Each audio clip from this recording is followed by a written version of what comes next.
My parents didn't show up to my graduation. Not a seat saved, not a face in the crowd, just their silence ringing louder than the stadium speakers. I walked to the stage, alone diploma in hand, pretending it didn't sting. The next morning, while my cap and gown still lay on the floor, my aunt called, "Your parents are going door to door, borrowing money in your name." I froze. Then I drove straight to their house, and what I saw in that living room made me realize the graduation wasn't the betrayal. It was only the invitation to something far worse. I grew up learning that silence was easier to carry than hope. It started small in ways no one outside a family would notice. At my elementary school recital, I remember standing behind the curtain, rubbing the edge of my costume with sweaty hands. Parents filled the auditorium, calling out names, waving phones. My mother's seat stayed empty. She arrived halfway through the show, sunglasses still on, whispering that traffic was unbelievable. She never asked what song I sang. I stopped mentioning recitals after that. By middle school, the pattern had settled into my bones. I joined the debate club and made it to the finals. I told my parents the date, twice wrote it on the fridge, even placed the reminder under my mother's coffee mug. She moved it aside without looking. When I won second place, I brought home the certificate. She glanced at it and said, "Nice, but don't let it distract you from real goals." She didn't ask what the topic had been. She didn't ask who I debated. My father just nodded the same nod he used when agreeing to anything that avoided conflict. High school didn't soften anything. My brother Luke blossomed into the Golden Child varsity sports weekend hangouts, endless praise. My mother called him our miracle. When he forgot homework, she drove across town to deliver it. When I stayed late at the library working on a project that counted for half my grade, she texted, "Don't be dramatic. You have keys." Luke brought home average grades and got celebratory pizza. I made honor roll and got silence. Money was the clearest divide. During freshman year of college, I worked 2 jobs, early morning shelving shifts at a bookstore and weekend data entry for a local office. I kept every receipt, every payment stub, every small proof that I wasn't a burden. My parents, meanwhile, told relatives they were supporting me through school that education isn't cheap, but we do what we must for our kids. I heard it at Thanksgiving one year, sitting at the end of the table with my plate half full. My mother spoke loudly enough for the room, smiling as if she were the reason I stayed afloat. What hurt wasn't the lie itself, it was how comfortably she told it. Even birthdays were quiet reminders. On my 18th, I made myself a cake from a boxed mix because my parents were at one of Luke's tournaments. They came home late, tired, and my mother said, "Oh, right today," before going upstairs. My father placed a hand on my shoulder, then lowered it again, unsure what to say. I blew out the candles alone. There were other moments, small, forgettable to them, unforgettable to me. A college acceptance letter placed under a stack of magazines as if it belonged with junk mail. A scholarship notice that my mother used as a coaster. A night I ran a fever but still went to my shift because missing one meant missing rent. I didn't tell them. They didn't ask. Somewhere in those years, I learned a quiet truth: being overlooked hurts less when you stop expecting to be seen. I didn't realize how much that lesson had shaped me until graduation day. Standing beneath those stadium lights, scanning a crowd that wasn't searching for me, everything I'd lived through folded neatly into one sharp understanding. This wasn't new. It was just the same pattern, finally too loud to ignore. The morning after graduation felt unnaturally still, as if the city hadn't decided to wake up yet. My cap and gown were still on the floor, where I'd dropped them, creased fabric, a tassel curled like a question mark. I stepped over them on my way to make coffee, pretending the sight didn't bother me. The phone rang before the kettle finished boiling. Aunt Helen never called this early. She never called without texting first. I answered anyway. Jade. Her voice sounded like someone holding something uncomfortable in their hands. "Are you awake? I'm here," I said. There was a pause, too long to be casual, too short to be comforting. Then she exhaled. "Your parents are going door to door, borrowing money in your name." I didn't speak. I didn't breathe. The kettle clicked off behind me, the sound strangely sharp in the quiet apartment. "They told everyone you have a high-paying job lined up," she continued. "They're saying you offered to vouch for the loans. Some people already gave them cash." I pressed my thumb to the edge of the counter, grounding myself on something solid. The image of my empty graduation row resurfaced with a different kind of weight. Another buzz interrupted us. A message from a cousin I barely spoke to. "Hey, is it true we're supposed to send money to your parents? They said you'll pay us back once you start that job." That job, the one I hadn't even interviewed for yet. Aunt Helen kept talking, explaining which houses my parents had already visited, which neighbors were confused, who believed them and who didn't. Her words blurred into a single slow realization. It wasn't that they forgot me yesterday. It was that they remembered me today only as leverage. I picked up the gown from the floor, the fabric limp in my hands. It still smelled faintly of sun and dust from the stadium. The silence on the line grew heavier. "Jade," she finally whispered, "you didn't know, did you?" "No," I said. My voice didn't shake. I didn't. Another message came through. A neighbor. "Can you confirm this? They said you asked them for help." I let the phone screen dim. "I'll handle it," I told her. And I meant it. For the first time in a long time, I meant it. I didn't move for a long time after the call ended. The apartment held its breath with me.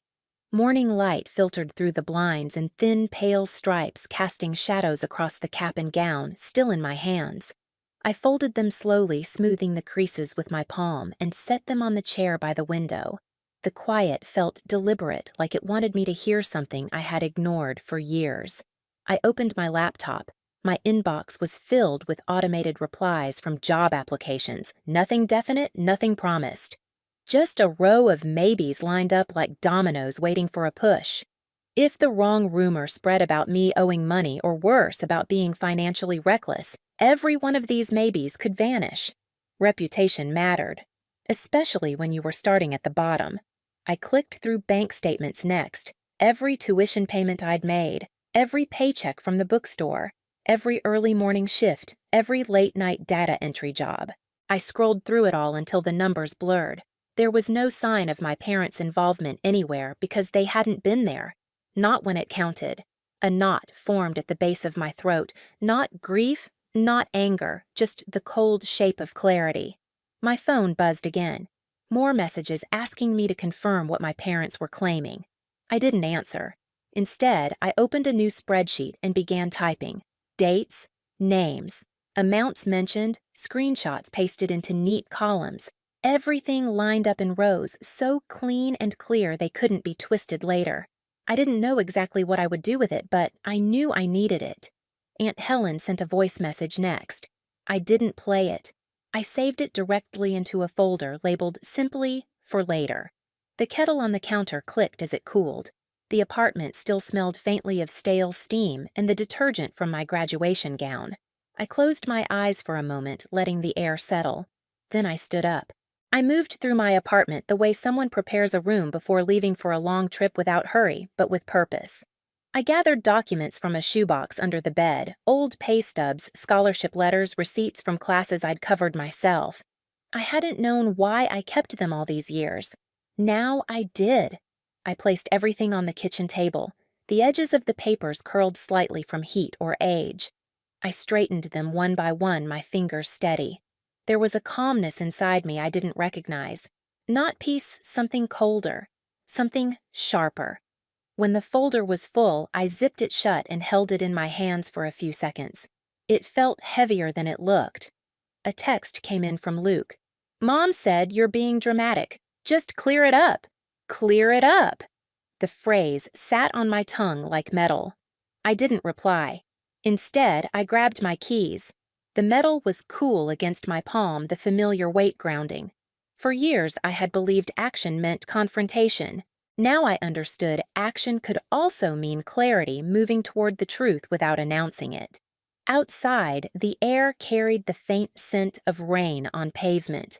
I slid into my car, closed the door quietly, and sat without starting the engine. The driveway behind my building was empty except for a lone recycling bin tipped slightly to the side. A wind stirred it, making it wobble. I stared ahead at nothing in particular. The silence inside the car felt different from the silence in the apartment. This one wasn't waiting. It was ready. I turned the key. The engine started with a low hum. I pulled out onto the street, the tires rolling over small stones with soft crunches. The city looked unchanged. People walking, dogs, joggers crossing intersections. Cars lined up at stoplights. Ordinary. Unaware. But something in the air felt thinner, as if a thread had been pulled loose and was waiting to unravel fully. My parents lived 15 minutes away. I knew the turns by heart.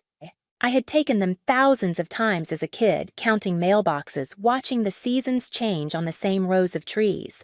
Today, the drive felt unfamiliar, like I was revisiting a place in a dream rather than real life. Halfway there, I stopped at a red light. A family in the next lane laughed inside their SUV, a toddler beating the back of the seat with tiny fists while the mother tried to hand him a snack. The father glanced at her, smiling. It was such a simple thing being present. I watched them until the light turned green. The closer I got to my parents' street, the more a certain heaviness tightened across my ribs. But it wasn't fear. It was something closer to inevitability. Their house looked the same as always from the outside. Porch light still broken. The planter my mother bought on sale still chipped at the corner. A faded wreath hung on the door out of season. Ordinary details masking everything underneath. I parked on the curb. The engine ticked softly as it cooled. I stayed still, hands on the steering wheel, eyes on the front door. I wasn't thinking about what I would say. I wasn't planning an argument. I wasn't trying to prepare for excuses I already knew would come. I was listening to myself, to the quiet inside my chest that had grown too full to ignore. I unbuckled my seatbelt, picked up the folder, opened the car door. The air outside was cooler than before, brushing against my cheeks as if to remind me I was here awake, making a choice I couldn't step back from. I walked up the path slowly, each step deliberate. Cracks in the pavement, stray leaves, the sound of my own breathing, everything felt unnervingly clear. Before I knocked, I stood still for one final breath, letting the silence settle between my shoulders. Then I lifted my hand. The moment before my knuckles touched the door, I understood something with perfect certainty. Whatever was waiting on the other side wasn't going to ruin me. It was only going to reveal what had already been broken. My mother opened the door before I could knock twice. Her expression flickered, surprise, annoyance, calculation, then settled into a tight smile. "Oh, you're here," she said, stepping aside as if doing me a favor. The living room was fuller than I expected. A couple from our extended family sat on the couch, an envelope resting between them. My father hovered nearby, arms crossed, eyes fixed on the floor. The air smelled faintly of brewed coffee, and something sour beneath it, tension maybe. No one spoke at first. Then the woman on the couch said, "Jade, honey, we didn't expect to see you today." Her fingers tightened around the envelope as if she hoped I wouldn't ask what was inside. My mother moved to block my view, voice clipped. "We're in the middle of something important." If you had called, I didn't answer. I stepped past her. On the coffee table sat more envelopes, some thin, some thick, some already opened. My father cleared his throat, the sound brittle. "Your mother, we—" But Linda interrupted him, her tone shifting to something rehearsed. "We just needed a little help. Families do that. You're making this bigger than it is." I placed the folder in my hand onto the table. The soft thud made every head turn. My mother's jaw tightened. "What is that?" "Everything you said I offered to cover," I replied. Her face went pale for a second before settling into indignation. "Jade, don't start. They believed us because they trust us. That's how family works." The older man on the couch looked between us, confused. "So, you didn't promise to pay us back." I opened the folder quietly. Pages slid forward, screenshots, bank statements, scholarship letters, work stubs. Proof of what I had done alone. Proof of what they hadn't. My father took a small step back. My mother's voice cracked with false outrage. "You're twisting things. We told people you'd help because you owe this family. All that education. You think you got there alone." A hush fell over the room. Aunt Helen stepped through the doorway behind me. She must have followed when she saw my car outside. She folded her arms, gaze steady. "You didn't pay a cent of her schooling," she said quietly. "You told everyone you did, but we all know who covered what." The couple on the couch stiffened. The woman whispered, "We gave them money because we thought Jade guaranteed it." "I didn't," I said. "I never agreed to anything." My mother's composure cracked. "You're being dramatic. It's not a crime to ask for help. You didn't ask, I replied. You used my name. More relatives appeared in the hallway, drawn by the rising voices. My father finally spoke barely above a whisper. Linda, maybe we should just don't you dare fold now, she snapped. But it was too late. The room had shifted. Faces that once nodded along to her stories were now watching her with something new doubt. I gathered the papers and held them in my hands. Each sheet felt like a boundary forming. Then I looked directly at her. If you needed help, you could have asked, I said. But you didn't ask, you used me. Silence hit the room like a dropped glass. My mother opened her mouth, then closed it again. My father lowered his eyes. The couple placed their envelope back on the table as though it burned. For years, I had been the quiet one. Now, the quiet didn't belong to them. It belonged to me. I didn't remember leaving the house. One moment I was standing in their living room, the air thick with silence that no one dared to break. The next I was outside on the porch, the door closing behind me with a muted latch. Evening had crept in without my noticing. The sky over the neighborhood was a muted blue, the kind that appears right before the streetlights hum on. I walked down the steps slowly. The air smelled of cut grass and something faintly metallic spring rain somewhere in the distance. My car was exactly where I'd left it, quiet and waiting. I opened the door and sat inside, not turning the key. My hands rested on the steering wheel, but they weren't shaking. Not anymore. For the first time in a long time, I felt space inside my chest instead of pressure. I drove without rushing, letting the city slip past the windows like a film playing in slow motion. Houses blurred into storefronts, then into the gentle rise of downtown buildings glowing in the dusk. By the time I reached my apartment, the sky had deepened into indigo. Inside, everything looked the same, yet nothing felt the same. The cap and gown were still on the chair by the window. I walked over and touched the fabric lightly. Yesterday, it had felt like proof of effort. This morning, it had felt like the question to a cruel joke. Now, it felt like a boundary I had finally drawn.